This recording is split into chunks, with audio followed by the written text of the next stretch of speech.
సాధారణంగా ఇప్పుడు సరే జనసేనకి ఇచ్చిన పిఠాపురం మీ వాళ్ళకి తెలిసి ఉండకపోవచ్చు. 2-3 రోజుల నుంచి వర్మ లాంటి వాళ్ళు హోర్డింగ్స్ కూడా పెడుతున్నారు లోకల్ వాళ్ళకే సీట్లని. అది మీ వాళ్ళకి తెలిసి ఉండకపోవచ్చు. కానీ మీ వాళ్ళకి తెలిసిన చోట్ల ఎందుకు సంఘర్షణ వస్తుంది? ఇప్పుడు దేవినేని ఉమా పెనమలూరు వస్తానంటే అక్కడ గొడవ పట్టం కావచ్చు, లేకపోతే పుట్టపర్తిలో జరుగుతున్నది కావచ్చు. ఇవి వాళ్ళకి ముందే చెప్పలేదా అక్కడ కూడా? లేకపోతే చెప్పినా కూడా వాళ్ళు ఇట్లాగా అసంతృప్తి వ్యక్తం చేయాలని ప్రిపేర్ అయ్యి ఉన్నారా? లేదు, ఆల్రెడీ పెనమలూరు విషయం అలాగే ఉమా గారి విషయం అయితే వాళ్ళతో మాట్లాడారు సార్. మాట్లాడి చెప్పారు కూడా. చాలా చాలా మంది ఒప్పుకున్నారు. అయితే యాస్పిరెంట్లు మేజర్ గా ఉన్న యాస్పిరెంట్లు కాన్ఫరెన్స్ కి 4-5 మంది 6 మంది ఉంది. మెయిన్ 1, 2, 3 పొజిషన్ లో పిలిచి మాట్లాడారు. 3, 4, 5, 6 పొజిషన్ వాళ్ళు చెప్పమని చెప్పారు. దీంట్లో ఏమైందంటే పోటీ పెరగడం అనేది ఒక పాయింట్ అయితే, కన్విన్స్ అయిన వాళ్ళు గమ్మున ఉన్నారు. కన్విన్స్ కాకుండా వీళ్ళు గీలేదు కాబట్టి నాకు గీలేదు కాబట్టి ఇంకోటి నాకు అవకాశం ఉందేమో అని భయం చేయడం ముందుకు వస్తున్నారు. సో ఏదైనా అనుకుంటా ఏంటంటే సాధారణంగా ఫర్ ఎగ్జాంపుల్ ఇప్పుడు ఆలపాటి రాజా ఉన్నారు అనుకోండి, అక్కడ ఈ 5 ఏళ్ల నుంచి కష్టపడి ఉంటాడు. అంటే డబ్బు ఖర్చు పెట్టి ఉంటాడు కదా. కనీసం ఇవాళ పార్టీ నడపాలంటే ఏడాదికి చీఫ్ ఫండ్ బెస్ట్ ₹1 కోటి ఉంటది.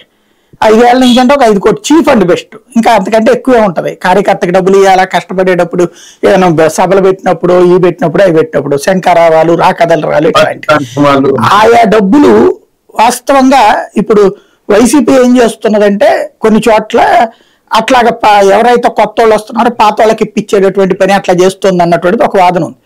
అట్లాగా మన దగ్గర కన్విన్స్ చేయలేకపోతున్నామా, లేదా పార్టీ ఇవ్వడమో డబ్బులు అట్లాంటిది ఏదైనా చేయాలి కదా. అంటే ఈ పదం బహిరంగంగా ఒప్పుకోనేది కానీ అట్లాగా ఆ నష్టపోతాం. ఇంతవరకు డబ్బు ఖర్చు పెట్టుకున్నాం, సీటు రాలేదు అంటే వచ్చే అసంతృప్తి ఉంటుంది కదా. అయ్యో సెట్ చేయాల్సిన అవసరం ఉంటుంది కదా. అది ఏమైనా చేస్తున్నాడు. పాప బోడి ప్రసాద్ చూస్తే గోల్డ్ చేసి ఉన్నాడు, అప్పులు చేసి ఉన్నట్టున్నాడు ఆయన. సార్ ఇక్కడ నాకున్న సమాచారం ఏంటంటే, మీరు చెప్పిన యాంగిల్లో కాకుండా పార్టీలో కష్టపడి కొంత డబ్బు ఖర్చు పెట్టి అలాగే నాయకత్వ లక్షణాలని పార్టీ ఉపయోగపడతాడు, ఓట్ బ్యాంక్ బలంగా ఉన్నప్పుడు వాళ్ళకి మేము ఏం చెప్తామంటే, అఫీషియల్ గానే మీకు పార్టీ అధికారంలోకి వచ్చిన తర్వాత ఈ పదవులు ఇచ్చే అవకాశం ఉంది, కాస్త ఆగండి అని ఓపెన్గా కొంతమంది చెప్పారు. పలానా బలమైన నాయకుడు, ఆయనకి రివార్డు ఇద్దాం, మీరు ఈ జనసేనకి ఇచ్చాం లేదా బీజేపీకి ఇచ్చాం సర్దుకోండి అని చెప్పినప్పుడు ఒకరిద్దరు ఆగారు. వాస్తవం కూడా ఒప్పుకున్నారు కూడా. కానీ చెప్పిన తర్వాత కూడా తిరిగి ఇంటికి వచ్చిన ఊరికే ఉండగా నువ్వు అది చేసి ఎంత కష్టపడు దానికి ఒప్పుకొని దీనికి ఒప్పుకొని అంటే లోకల్ గా ప్రొవోక్ చేసే విధానం కూడా కొంత ఉంటుంది. అయితే మీరు అన్నట్టు కాన్ఫరెన్స్ కి 5 మందిని పిలిచి మనం బుద్ధగించలేం. మెయిన్ 1, 2, 3 పొజిషన్ ఉండే వాళ్ళని కొంత కన్విన్స్ చేస్తాం, వాళ్ళని చదువుకోమని చెప్తే వాళ్ళు కూడా ఉన్నారు. 4, 5, 6 మెంబర్లో ఉండే వాళ్ళు ఏంటంటే మాకు రాలేదు పక్క వెళ్ళిపోయారు కాబట్టి మాకు అవకాశం ఉందని వచ్చేస్తున్నారు. ఇక్కడ ఏంటంటే పార్టీ అల్టిమేట్ కూర్చొని మాట్లాడుతున్నారు, కొంత సర్దుబాట్లు జరుగుతున్నాయి. కానీ మేజర్ గా సమస్యలతో ఏమంటుందంటే